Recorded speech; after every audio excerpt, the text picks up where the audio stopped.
Hello student, स्वागत है आज की एक और नई वीडियो में। तो बच्चों, आज जानेंगे आपकी एमपी बोर्ड एग्जाम यानी 2025 जो एग्जाम होने वाली है काफी नजदीक है। तो भाई जो आपका हिंदी का पेपर होगा ना, तो उसके लिए आज महत्वपूर्ण क्वेश्चन जानेंगे जो कि आपकी 27 फरवरी को पेपर में यहीं से आएगा। ठीक है, तो बच्चों जो सीरीज हम आप लेके आ चुके हैं, मतलब बक्की बक्की में दे दूंगा। ठीक है, तो यही आप लोगों के लिए बहुत ही महत्वपूर्ण सीरीज है, क्योंकि बच्चों यहां से आपके एग्जाम में क्वेश्चन आना है। ठीक है, तो ध्यान रखना मेरे लाला लाली। ठीक है, तो यहाँ पर लाला लाली आज जानेंगे जो आपके काव्य खंड के प्रश्नोत्तर है। ठीक है, अति लघुत्तरी अति महत्वपूर्ण प्रश्न सारी चीजें जानेंगे जो कि काव्य खंड से आप लोगों के लिए है। तो यहाँ पर लाला लाली आप ध्यान दीजिएगा, आपका क्वेश्चन है जो कि पहला है कि भक्ति काल की दो विशेषता लिखते हुए दो कवियों के नाम एवं उनकी एक एक रचना का नाम लिखिए। देखिए लाला लाली, पूरी ध्यान पूर्वक आपको अच्छे से तैयार कर लेना है, एकदम इसी लैंग्वेज में लेके आ रहा हूं। और लाला लाली, यदि आप मेरे चैनल पर नए हो तो चैनल को जरूर सब्सक्राइब कर लीजिएगा। यहाँ पर पहला आपका है जो आपको विशेषता लिखनी है, ईश्वर के प्रति समर्पण। ठीक है, एंड अगला आपका है सरल भाषा और जन सुलभता। ये आपकी दो क्या विशेषता हो गए, तो इनको अच्छे से दिमाग में बिठा लेना है। अगर कवि की बात करूं तो बच्चों यहाँ पर आपको दो कवि के नाम, तो यहाँ पर कबीर की है, कबीर के दो ही। तुलसीदास की बात करूं तो भाई रामचरितमानस। ठीक है, तो ये जरूर तैयार कर लेना आप, एग्जाम की दृष्टि से काफी मोस्ट इंपोर्टेंट है। ठीक है, अगला क्वेश्चन लाला लाली ध्यान दीजिएगा कि छायावाद की दो विशेषताएं लिखिए। जो कि यहाँ पर पहला आपकी विशेषता की बात करूं तो भावात्मक अभिव्यक्ति और प्रकृति का प्रतीकात्मक उपयोग। ठीक है, प्रतीकात्मक उपयोग, तो ये दोनों को अच्छे से तैयार कर लेना है लाला लाली। आप मतलब जो क्वेश्चन में दे रहा हूं अच्छे से तैयार करना है। अगर एग्जाम में आपको भाई 75 में से 75 चाहिए तो जरूर तैयार करना पड़ेगा, फेमस भैया तुम्हारे ही हित में है। ठीक है, तो अगला क्वेश्चन है आपका पद्य साहित्य से आप क्या समझते हैं। देखो यहाँ पर पद्य साहित्य से आप क्या समझते हैं। पद्य साहित्य वह साहित्य है जिसे कविता, गीत, शायरी आदि और छंद तरीके से लिखा जाता है। इसमें अगर बात करूं तो लय, ताल, मीटर, अलंकारों का विशेष महत्व होता है। पद्य साहित्य में गहन भावों, विचारों एवं भावनाओं का संगीतमय एवं सौंदर्यपूर्ण चित्रण किया जाता है, जो पाठक के मन को एक विशेष छाप छोड़ता है। ठीक है, तो ये क्वेश्चन भी अच्छे से तैयार कर लेना। और यहाँ पर अगला क्वेश्चन है लाला लाली आपका कि सूरदास की काव्यगत विशेषता लिखिए। तो यहाँ पर सूरदास की जो आपकी काव्यगत विशेषता है वो लिखनी है। ये एग्जाम में बच्चों आपका 2 नंबर में पूछा जाता है। ठीक है, तो यहाँ पर विशेषता की बात करेंगे जो कि आपकी विशेषताएं निम्न है। ठीक है, तो यहाँ पर पहला है भक्ति भावना, जो कि सूरदास भगवान श्री कृष्ण के अनन्य भक्त थे, वो आप जानते हो। ठीक है, उनके काव्य में अगर देखें तो भाई कृष्ण की बाल लीलाओं, राम लीलाओं और सजीव का वर्णन मिलता है, जो उनकी गहन भक्ति भावना को दर्शाता है। ठीक है, अगली अगर बात करूं तो यहाँ पर है वात्सल्य रस को लेके, जो कि ये सूरदास ने बाल कृष्ण की चपलता, मासूमियत और बाल सुलभ क्रियाओं का मनोवैज्ञानिक और सजीव चित्रण किया है, जिससे पाठक भाव विभोर हो उठते हैं। ठीक है, पाठक की अगर बात करूं तो भाई जो रचनाकार, अगर आप लेखक वगैरह जो भी समझते हो, जो राइटर है। ठीक है, अगला आपका प्रकृति चित्रण भी किया उन्होंने। उनके काव्य में प्रकृति का सुंदर और सजीव वर्णन मिलता है, जो उनके गहन पर्यवेक्षण और संवेदनशील को प्रकट करता है। ठीक है, तो ये भी अच्छे से तैयार कर लेना है। भाषा और शैली की अगर बात करूं तो यहाँ पर सूरदास ने ब्रज भाषा में रचना की, जो सरल, मधुर और प्रभावपूर्ण, उनकी शैली में जो उत्प्रेक्षा, उपमा अलंकार, अनुप्रास अलंकार का सुंदर प्रयोग मिलता है। तो इस वाले क्वेश्चन को जरूर लाला लाली तैयार करें। अगला क्वेश्चन है आपका भाई सूरदास का भाव पक्ष लिखते हुए दो रचनाओं के नाम लिखिए। सूरदास का अगर भाव पक्ष विशेषता वगैरह देखेंगे तो वो कुछ निम्न प्रकार की है बच्चों, जो कि अगर श्रृंगार रस में उनकी बात करें तो उन्होंने राधा कृष्ण के प्रेम का संयोग और वियोग दोनों रूप में मार्मिक वर्णन किया है। मार्मिक मतलब अगर देखोगे तो बहुत ही ज्यादा डिफिकल्ट, मतलब कि भाई आप भी इतने समझदार हो। ठीक है, जिससे उनके काव्य में श्रृंगार रस की प्रधानता दिखाई देती है। अगला यहाँ पर शांत रस की बात करूं तो शांत रस में उन्होंने क्या करा है, सूरदास ने काव्य में भक्ति और आध्यात्मिकता के कारण शांत रस की अभिव्यक्ति भी प्रमुखता से होती है। ठीक है, अगर दो रचनाओं की बात करूं तो वो निम्न प्रकार है। यहाँ पर पहला है सूरसागर। ठीक है, जो कि सूरदास की सूरसागर सुरावली। ठीक है, तो सूरसागर में उन्होंने क्या करा, इसमें क्या श्री कृष्ण की बाल लीलाओं से लेकर रास लीलाओं तक का विस्तृत वर्णन किया है। ठीक है, अगला आपके लिए लाला लाली यहाँ पर सूर सरवाली। ठीक है, तो यहाँ पर सूर सरवाली की अगर बात करें तो इस रचना में क्या होता है, भक्तिपूर्ण पदों का संग्रह है जो आध्यात्मिकता से ओतप्रोत है। ठीक है, तो ये वाले क्वेश्चन जरूर तैयार कर ले। अगला क्वेश्चन है लाला लाली आप लोगों के लिए भाई कि बच्चों की मुस्कान और एक बड़े व्यक्ति की मुस्कान में क्या अंतर है। लाला लाली ऐसे क्वेश्चन तो यार तुम अगर बोलूं तो एग्जाम में आएगा तो आप लोग मतलब बोलूं तो तबाही मचा दोगे, मतलब जो आपका पेपर रहेगा बक्की बक्की में छाप दोगे लाला लाली, ठीक है। तो यहाँ पर कुछ इस प्रकार है, बच्चों की मुस्कान और स्वाभाविक निष्पीट और मासूम होती है, और जो उनके सरल और ठीक है, जो कि आपका निष्कलुष मन का प्रतीक है। वहीं बड़े व्यक्तियों की मुस्कान जो होती है बच्चों, वो क्या जीवन के अनुभव, सामाजिक परिस्थितियां और भावनात्मक परिपक्वता का प्रभाव हो सकता है, जिससे वह कभी औपचारिक या संयमित प्रतीत होती है। यही मतलब लेखक ने बताया है कि बच्चे की मुस्कान और एक बड़े व्यक्ति की मुस्कान में क्या अंतर है, ठीक है। और यहाँ पर अगला क्वेश्चन है बच्चों आपका कि यहाँ पर उद्धव ने के व्यवहार की तुलना किस किस से की गई है। लाला लाली लिख के ले लो, आपकी एग्जाम यानी जो 2025 में जो एग्जाम हो रही है, ठीक है, एमपी बोर्ड वाले ही हो आप, मुझे पता है एमपी बोर्ड के ही चीजें प्रोवाइड करवाता हूँ, ठीक है। तो लाला लाली ये वाला क्वेश्चन लिख के ले लो भाई कि 100% आपके एग्जाम में आएगा। नहीं आया लाला लाली तो मेरे चैनल को अनसब्सक्राइब करके चल जाना, ठीक है। तो यहाँ पर ये क्वेश्चन देखते हैं। उद्धव ने व्यवहार की तुलना एक ज्ञानी और एक तर्कशील व्यक्ति से की गई है, जो भक्ति की सरलता और प्रेम की गहनता को तर्क कसौटी पर परखने का प्रयास करता है। अगर उनका दृष्टिकोण देखे लाला लालित यहाँ पर ज्ञान प्रधान था, जबकि गोपिया का प्रेम और भक्ति हृदय प्रधान थे, ठीक है। इसको जरूर तैयार कर ले, ठीक है। बता रहा हूँ जितने क्वेश्चन में दे रहा हूँ लाला लाली अच्छे से तैयार करना है, क्योंकि आज से आपकी जो क्लास है भाई, जो आपकी सीरीज चल रही है बक्की बक्की में छाप देना, वो आज से स्टार्ट है, ठीक है। तो गोपियों ने किन किन उदाहरणों के माध्यम से उद्धव को उल्हाने दिए, ठीक है। तो गोपियों ने उद्धव को विभिन्न उदाहरण के माध्यम से उल्हाने दिए हैं। जैसे अगर बात करें तो यहाँ पर प्रेम की महत्ता, उन्होंने बताया कि सच्ची भक्ति और प्रेम तर्क से पूरे और इसे केवल अनुभव किया जा सकता है। ज्ञान और भक्ति का अंतर अगर देखें तो गोपियों ने उद्धव को समझाया कि भाई केवल ज्ञान से ईश्वर की प्राप्ति संभव नहीं है, इसके लिए प्रेम और समर्पण आवश्यक है, ठीक है। तो लाला लाली इसको भी जरूर तैयार कर लेना। अगर बोलूँ तो इसका अगर चांस बोलूँ तो इसका चांस इस बार 80% है, 80% से 100 भी हो सकता है लाला लाली, ठीक है। तो ये जरूर तैयार करके रखें। अगला है लाला लाली आपका कि अवधी भाषा किन किन क्षेत्रों में बोली जाती है।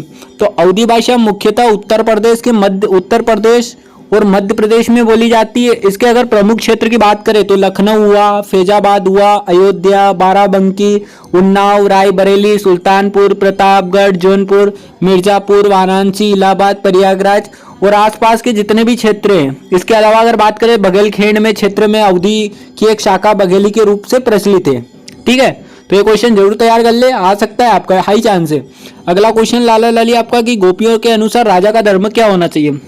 अरे गोपियों का नाम लेते ही मन में लड्डू फूट गया ना लाला लाली, ठीक है। तो लाला का तो फूट गया लड्डू मुंह में, ठीक है। गोपियों के अनुसार राजा का धर्म क्या होता है। राजा धर्म न्याय और धर्म और प्रजा की क्या रक्षा करना होना चाहिए, ठीक है। और उन्हें यह विश्वास था कि एक सच्चे राजा को अपने स्वार्थ से ऊपर उठकर अपनी प्रजा की भलाई के लिए कार्य करना चाहिए। मतलब खुद के बारे में नहीं सोचना चाहिए, प्रजा के बारे में सोचना चाहिए, ऐसा राजा का धर्म होना चाहिए, ठीक है। और राजा को दया, करुणा और सदाचार के मार्ग पर चलकर अपनी प्रजा को सुख और सुरक्षा प्रदान करनी चाहिए। वेरी इजिली यार, इतनी मतलब बोलूँ तो इतनी लिटरली बता रहा हूँ आपको कि इतनी इजी लैंग्वेज में आंसर लेके आया हूँ बच्चों का। आप एक बार पढ़ लोगे तो बोलोगे लाला लाली लिख लिख के आप छाप डालोगे, ठीक है। जो कि आपका 27 फरवरी को पेपर होगा।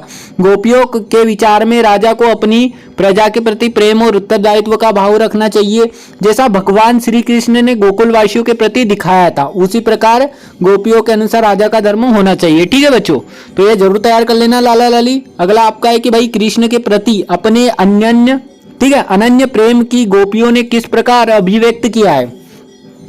तो लाला लाली इसका आंसर कुछ इस प्रकार है कि गोपियों ने कृष्ण के प्रति अपने अनन्य प्रेम को हारिल पक्षी के उदाहरण के माध्यम से अभिव्यक्त किया है।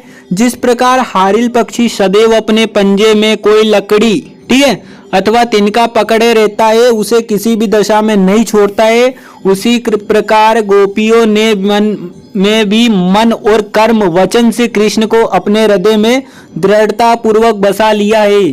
तो ऐसा नहीं करना है लाला कि तुम कृष्णा बन जाओ, ठीक है। कृष्णा नहीं बनना है क्योंकि आपकी बोर्ड एग्जाम है, ठीक है। जो क्वेश्चन बोल रहा हूँ मजाक से हट के याद कर लेना, ठीक है, वरना आप सोचो कि हम भी कृष्ण बन जाते हैं। तो कृष्णा नहीं बनना है, अच्छे से तैयार करना है। अगला कुछ इस प्रकार है कि आधुनिक हिंदी साहित्य में जयशंकर प्रसाद का क्या स्थान है? अरे हिंदी साहित्य में अगर जयशंकर इतिहास जानेंगे जयशंकर प्रसाद का तो भाई बहुत ही बड़ा है, ठीक है। तो आधुनिक हिंदी साहित्य के इतिहास में इनके कृतित्व का गौरव अक्षुण्ण। वे एक युग प्रवर्तक लेखक थे जिन्होंने एक ही साथ कविता हुई, नाटक हुई, कहानी हुई, उपन्यास के क्षेत्र में हिंदी का गौरवान्वित होने का योग्य कृतियां दी है, ठीक है। हिंदी साहित्य में इनका बहुत अच्छा स्थान है। और अगला क्वेश्चन लाला लाली आपका बनता है कि कविता का शीर्षक उत्साह क्यों रखा गया है, ठीक है। तो बोलूं तो लाला लाली ये 100% चांस है इस क्वेश्चन का, ठीक है। 100% यानी आना ही है, ठीक है। तो इस कविता में कवि ने बादल और गरजने का आह्वान किया है जो बादलों के मोहक स्वरूप के स्थान पर उत्साह को प्रदर्शित करता है। और यहाँ पर यह नूतन कविता का सृजन करने वाले कवियों ने अपने हृदय में बिजली की छवि बनाए रखने की बात कही है। अगर इस प्रकार देखें तो यहाँ पर क्रांति चेतना के विचार को अभिव्यक्त करने का भी आह्वान किया है, ठीक है। इतना इजीली है, आप लोग अच्छे से पढ़ाई करो, अच्छे से नोट आपके लिए जो लास्ट समय बचा है तो उसके लिए जो भी मैं सीरीज चला रहा हूँ बक्की बक्की में छाप देना, तो इसको जरूर तैयार करो। इस सीरीज के लिए अलग कॉपी बना लो या आप मार्केट से खरीद लो A4 साइज की कॉपी, जिसमें ओनली लिमिटेड क्वेश्चन रहेगा, ज्यादा नहीं रहेगा आपको कि बट आप अच्छे से लिख के अच्छे से तैयारी करो, ठीक है। क्योंकि आपके पास नोट्स रहेगा तो आप अच्छे से प्रिपेयर कर पाओगे जो दे रहा हूं ये, क्योंकि लास्ट टाइम में तुम्हारे लिए रिवीजन का, ठीक है। तो यहाँ पर अगर इसमें उत्साह और संचार होता है तो अपनी कविताओं में विद्युत छिपाने के लिए कहकर कवि ने उन्हें यह कविता लिखने को प्रेरित किया है। बादलों से यह आह्वान किया गया कि बरसकर विश्व के व्याकुल लोगों को व्याकुलता दूर कर धरती की शीतलता प्रदान करे, ठीक है। अगर पांचवा देखेंगे तो यहाँ पर लाला लाली देख लीजिएगा, इस प्रकार बादलों की लोक कल्याण के कार्य करने की जो उत्साहित क्रिया है वो उसको उत्साहित किया गया है, ठीक है। तो इसको जरूर तैयार करें। अगला क्वेश्चन लाला लाली आपका है कि मर्यादा ना लही के माध्यम से कौन कौन सी मर्यादा ना रहने की बात कही है। तो 101% चांस है इसका, 101% आप समझदार हो लाला लाली। तो यहाँ पर है मर्यादा ना लही पद में गोपियां श्री कृष्ण के प्रति अपने प्रेम की मर्यादा टूटने की बात करती है और श्री कृष्ण मथुरा जाने के बाद गोपियां उनके वियोग में थी। लेकिन उनके प्रेम की अगर बात करूं तो समाज और लोकताज के कारण प्रकट नहीं करती थी। जब उद्धव ने यह योग का संदेश दिया तो गोपियां अपनी भावनाओं को नियंत्रित नहीं कर पाई अपने प्रेम की, तो मर्यादा को तोड़ते हुए व्यथा प्रकट हो गई। और इस प्रकार अगर बात करें तो मर्यादा नहीं लही के माध्यम से गोपियों ने अपने प्रेम की मर्यादा ना रहने की बात कही है, ठीक है। अरे गोपियों के नाम सुनते लाला लाली के मुंह में तो मतलब चेहरे पे एक प्रकार की हंसी आ रही है बहुत ज्यादा, ठीक है। तो लाला लाली अगला क्वेश्चन आपको लोगों के लिए कि निराला बादल से फुहर रिमझिम न बरसने के स्थान पर गरजने के लिए कहते हैं क्यों कहते हैं बताओगे? चलो ठीक है मैं बता देता हूं यार। तो देखो, कभी बादल से फुहार रिमझिम ना बरसने की के लिए नहीं कहता है, क्योंकि अगर ऐसा कहने से यह प्रतीत होता कि वह बादल से कोमल स्वर से प्रार्थना कर उसके शांत व मनोहर स्वरूप का चित्रण कर रहा है। मनोहर मतलब सुंदर स्वरूप, ठीक है। और यहाँ पर इस कविता में अगर कवि बादल से गरजने के लिए कहता है तो इसका कारण यह है कि बादल के माध्यम से नूतन कविता की रचना करने वाले कवियों से यह आह्वान करता है कि वे बादलों की गरज के सम्मान ठीक है, विप्लवकारी स्वर में क्रांति चेतना से भरे हुए काव्य को सृजन करें, ठीक है। तो ये आपका कवि कहना चाहता है। अगला क्वेश्चन है लाला लाली आपका कि कवि ने फसल को हजार खेती की मिट्टी का गुणधर्म क्यों कहा है। तो फसल को हजारों खेतों की मिट्टी के गुणधर्म का परिणाम बताया गया है कि फसल के उत्पादन के लिए मनुष्य में मिट्टी हल से जोतकर उसमें बीज डालता है। उसी प्रकार अगर देखें तो मिट्टी अपने रस से उस बीज को अंकुरित करती है। उसका पोषण अगर बात करें तो उसे फसल के रूप में तैयार कर देती है। इस प्रकार मिट्टी जननी के रूप में सृजन का कार्य करती है।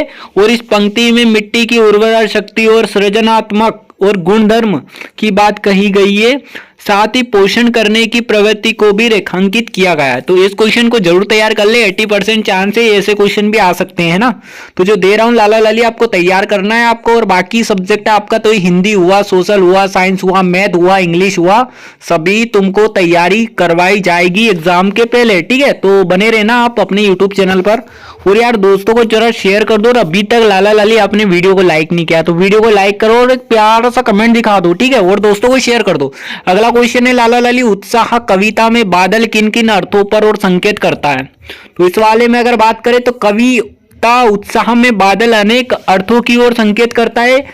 बादल घनघोर रूप धारण करके पूरे आकाश को आच्छादित करके दिखाया गया है। यहाँ पर अगर देखें तो वहां असीम बलशाली होने की अर्थों की ओर संकेत करता है, तो इसको जरूर तैयार करें आप लोग। अगला भी पॉइंट आप देख सकते हो कि बादल को गरजते हुए अर्थ में लिया गया है ने उसने उसे उत्साह के इस, ठीक है। अगला है, इस कविता में बादल नूतन कविता करने वाले रचनाकारों के लिए विप्लव और विध्वंस और क्रांति चेतना के अर्थ की ओर संकेत करता है, ठीक है। तो इसको जरूर ध्यान रखें। अगला है, बादल पीड़ित प्यासे जनों की आकांक्षाओं को पूरा करने वाले हित परोपकारी के अर्थ की ओर भी संकेत करता है। अगला है आपके लिए, कविता में बादल अनंत सत्ता के वाहक के रूप में भी संकेतित थे, ठीक है, संकेतित थे। तो यहाँ पर स्टूडेंट मैं आपको काव्य खंड के बता देता हूँ। अगली वीडियो जब लेके आऊंगा तो उसमें आपके लिए गद्य खंड के लिए रहेगा, तो लाला लाली गद्य खंड के लिए भी तैयार रहना। बाकी लाला लाली मैंने आपको 17 क्वेश्चन दिया है, मतलब 17 क्वेश्चन जो आपको दिए हैं, 17 प्रश्न। तो इन क्वेश्चनों को लाला लाली घोल कर पी जाना जो आपका पेपर होगा, ठीक है। तो उसके लिए 27 फरवरी के लिए अभी से मैं तैयारी करवा रहा हूँ, क्योंकि काफी डिमांड थी लाला लाली की कि फेमस भैया आप ओनली 12th की चीजें डालते हो, 10th की नहीं डालते हो। तो मैंने सोचा कि लाला लाली को टॉप करवा दिया जाए इस बार 10th में, ठीक है। तो इनको अच्छे से तैयार कर लेना। और बाकी पीडीएफ लाला लाली आपको मिल जाएगी टेलीग्राम पर, जिसके लिंक वीडियो के डिस्क्रिप्शन बॉक्स में। बाकी यार वीडियो को लाइक करना है, उसके लिए चैनल को सब्सक्राइब करना है, और ये वीडियो अपने 5 या 10 दोस्तों या बैक बेंचर जो भी आपके दोस्त है अभी तक कुछ नहीं पढ़ा उनको जरूर शेयर कर दे, ताकि वो भी लास्ट के 5-10 दिन जो भी आपके बचे हैं एग्जाम के, तो यहाँ पर देख देख के अच्छे से तैयारी करें और एग्जाम में पेपर में फोड़ डाले, ठीक है। तो लाला लाली मिलते हैं को नेक्स्ट वीडियो में, तब तक बने रहिए आपके अपने यूट्यूब चैनल फेमस एजुकेशन पर।